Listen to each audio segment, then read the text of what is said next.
अजमेर शरीफ का पूरा इतिहास बताएंगे और साथ में यह भी बताएंगे कि अजमेर शरीफ, जो कि एक हिंदू राजा पृथ्वीराज चौहान का गढ़ था, वहां एक फकीर का दरगाह कैसे बन गया। दोस्तों, अजमेर में उस वक्त एक मंदिर हुआ करता था जो अजमेर का सबसे बड़ा मंदिर हुआ करता था, और वह मंदिर सिर्फ राजाओं और रानियों की पूजा के लिए खास हुआ करता था। मंदिर के साथ ही एक तालाब था जिसका नाम अना सागर था। हिंदू उस तालाब के पानी को बहुत ही बरकत वाला, पवित्र समझते थे। उनका मानना था कि जो इस तालाब में नहा ले उसके सारे पाप धुल जाते हैं। उस मंदिर में रात को इतने ज्यादा दिए जलाए जाते थे कि सिर्फ एक ही रात 3.5 मन तेल उन दियों में इस्तेमाल होता था। आसपास के गांव देहात मंदिर के नाम थे और इन देहातों की आमदनी मंदिर पर खर्च हुआ करती थी। मंदिर में हजारों नौकर थे जिनका काम आने वाले लोगों की सेवा और देख रेख करना था, और वह बताया करते थे कि कौन सा भगवान बेटे देता है और कौन सा देवता सेहत और तंदुरुस्ती देता है और किस मूर्ति की पूजा करने से दौलत बढ़ती है। ख्वाजा गरीब नवाज रहमतुल्लाह अल वहां आए और अना सागर की कुछ दूरी पर चटाई बिछाकर अपने मुरीद के साथ बैठ गए। असर का वक्त था, लिहाजा आप ख्वाजा साहब ने हजरत कुतुबुद्दीन रहमतुल्लाह अलैह से अजान देने को कहा। कुफर शिर्क से भरे अजमेर में अल्लाह के एक होने और हजरत मोहम्मद सल्लल्लाहु ताला अलैहि वसल्लम के रसूल होने का यह पहला ऐलान था। वहां रहने वाले लोग इस्लाम के बारे में कुछ भी नहीं जानते थे। चुनांचे अजान की आवाज सुनकर वह हैरान हुए और अपने घरों से निकलकर सब ख्वाजा गरीब नवाज और उनके मुरीद को देखने लगे, और अना सागर के पास भीड़ लग गई। ख्वाजा गरीब नवाज और उनके मुरीद ने अना सागर के पानी से वजू किया और नमाज पढ़ना शुरू कर दिया। सब हिंदू हैरान रह गए। वह सोच रहे थे कि सब भगवान तो मंदिर के अंदर है, तो ये लोग खड़े होकर कौन से भगवान के आग झुक रहे हैं। शाम हुई तो राजा के ऊंट जो दिन में चरने के लिए गए थे अपने चरवाहों के साथ वापस आने लगे। इत्तेफाक की बात थी कि जहां हजरत ख्वाजा गरीब नवाज बैठे थे वह जगह राजा के ऊंटों के बैठने की जगह थी। चरवाहों ने बाबा साहब से कहा कि ओ बाबा साहेब, यहां से उठिए, क्योंकि यह जगह राजा के ऊंटों के बैठने की जगह है। ख्वाजा मोइनुद्दीन साहब ने फरमाया, इतना मैदान खाली पड़ा है, ऊंट तो कहीं भी बैठ जाएंगे, क्यों बेवजह हमें तंग करते हो। वह लोग नहीं माने और मुसल्ला उठाकर इधर उधर करने लगे और ख्वाजा साहब से बदतमीजी करने लगे, और उन लोगों ने आखिरकार बहुत बदतमीजी से कहा कि यह राजा के ऊंटों के बैठने की जगह है और इधर राजा के ऊंट ही बैठेंगे, तुम लोग कहीं और अपना मुसल्ला बिछा लो। आखिरकार आप ख्वाजा साहब ने उठते हुए हजरत कुतुबुद्दीन से फरमाया, उठो कुतुबुद्दीन, ये कह रहे हैं कि ये ऊंटों के बैठने की जगह है, तो चलो मैं कहता हूं अब यहां सिर्फ ऊंट ही बैठेंगे। यह कहकर आप ख्वाजा साहब अपने साथियों समेत वहां से उठ गए, और अगली सुबह जब ऊंटों को चराने के लिए ले जाने का वक्त आया और चरवाहों ने ऊंटों को उठाना चाहा तो उन्हें पता चला कि ऊंट उठ ही नहीं पा रहे हैं। उन्होंने ऊंटों को मार मार कर जबरदस्ती उठाना चाहा, लेकिन वह बैठे ही रहे। चरवाहे परेशान हो गए कि जो ऊंट उनके एक इशारे पर उठ खड़े होते थे आज क्यों नहीं उठ रहे हैं। आखिरकार उन्हें याद आया कि कल उस बाबा ने कहा था कि चलो अब यहां ऊंट ही बैठे रहेंगे। लोग जमा होने शुरू हो गए। कोई कह रहा था कि फकीर कोई बड़ा जादूगर है, किसी का मानना था कि वह कोई भगवान का नया अवतार है। बात राजा पृथ्वीराज चौहान तक जा पहुंची कि एक मुसाफिर फकीर ने राजा के ऊंटों पर जादू कर दिया है। राजा ने हजरत ख्वाजा मोइनुद्दीन चिश्ती को खबर भेजा कि तुम कैसे फकीर हो जो बेजुबानों को बांध रखा है, ये बेचारे भूख और प्यास से मर जाएंगे, इसलिए मेहरबानी करके अपना जादू वापस ले लो। ख्वाजा साहब ने फरमाया, हम मुसलमान हैं और मुसलमान बद्दुआ नहीं करते और ना जादू करते हैं। ऊंट जिसके हुक्म से बैठे थे उसी के हुक्म से खड़े हो जाएंगे। अब जो जाकर चरवाहों ने ऊंटों को उठाया तो पहली बार में खड़े हो गए। गैर मुस्लिमों की दिलचस्पी इन मुसाफिरों में बढ़ने लगी। अब 5 वक्त की अजान होती और नमाज अदा की जाती।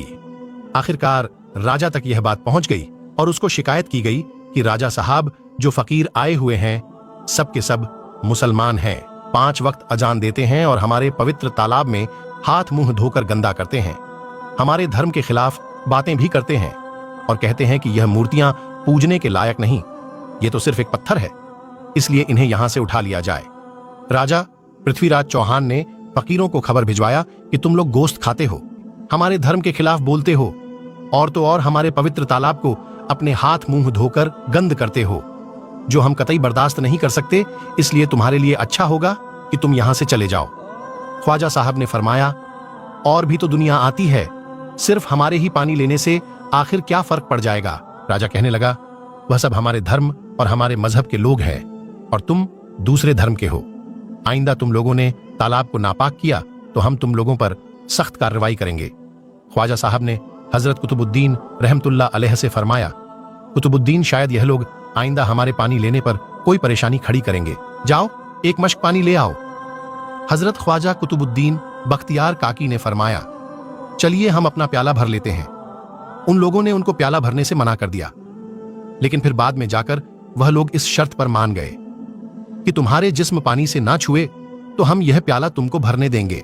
मेरे दोस्तों, हजरत ख्वाजा कुतुबुद्दीन रहमतुल्लाह अलैह तालाब की पर जा बैठे और अपने प्याले को पानी में डुबो दिया। जब वह प्याला भर गया तो हजरत ख्वाजा कुतुबुद्दीन रहमतुल्लाह अलैह ने वह प्याला ऊपर खींच लिया।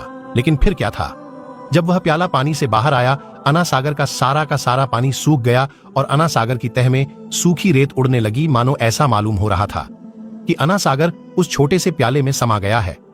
अना सागर को सूखना था कि पूरे अजमेर में कोहराम मच गया। मोहल्ले में चीख पुकार और आहों की आवाजें शुरू हो गईं। वह लोग रो रहे थे और कह रहे थे कि जो पाप हम अना सागर में नहाकर धोते थे और पापों से छुटकारा पा लिए करते थे, अब हम क्या करेंगे? अब हम पापों का बोझ कहां लिए फिरेंगे? सारे इलाके में यह खबर फैल गई कि मुसाफिर फकीर ने जादू के जोड़ पर अना सागर को सुखा दिया है। दोस्तों, जानते हैं आगे क्या होता है? आगे हुआ ये कि राजा पृथ्वीराज चौहान अना सागर के सूख जाने की वजह से बहुत परेशान हुआ। उसने वजीरों को बुलाया, सबसे यही कहा कि फकीर या तो कोई जादूगर है या फिर वाकई कोई पहुंचा हुआ फकीर है। साथ ही उनकी परेशानी बढ़ गई कि अजमेर की रौनक तो थी अना सागर के दम से। इसकी वजह से लोग दूर दूर से अजमेर आते थे और अपना ईमान ताजा करके लौट जाया करते थे। अना सागर के सूख जाने से हिंदू धर्म को सख्त धक्का लगेगा और यह बड़ी शर्मनाक बात थी। आखिरकार यह कहा गया कि फकीर से बात की जाए कि आखिर वह फकीर चाहता क्या है। अगर वह कोई ऐसी बात चाहता है जो हमें पसंद आए तो फिर हम उसकी बात मान लेते हैं और उससे माफी मांग लेते हैं। चुनांचे सब मर्द, औरतें और बच्चे जाकर फकीर की मन्नत करने लगे कि लोगों को इस परेशानी से छुटकारा दिला के मेहरबानी कीजिए, हम सबसे जो गलती हुई है उसे माफ कर दो।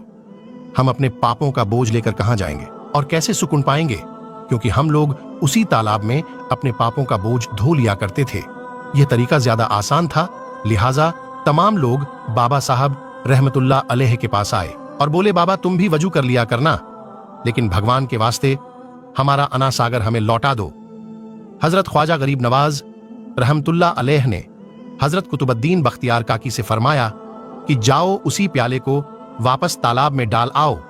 जैसे ही वह प्याला तालाब में डाला गया, अना सागर के नीचे सारा पानी उछल उछल कर अना सागर में आ गया। इस पानी ने कई दिलों को धो डाला।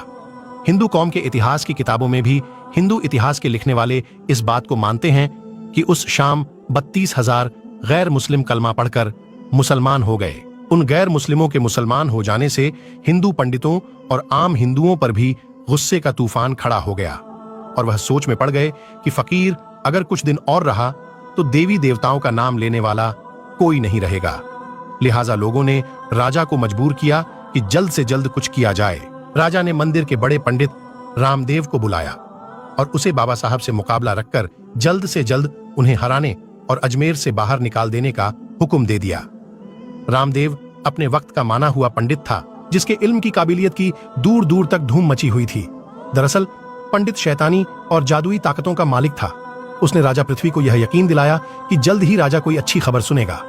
रामदेव बाबा ख्वाजा साहब रहमतुल्लाह अलैह के पास आया और उल्टे सीधे सवालात करना शुरू कर दिया।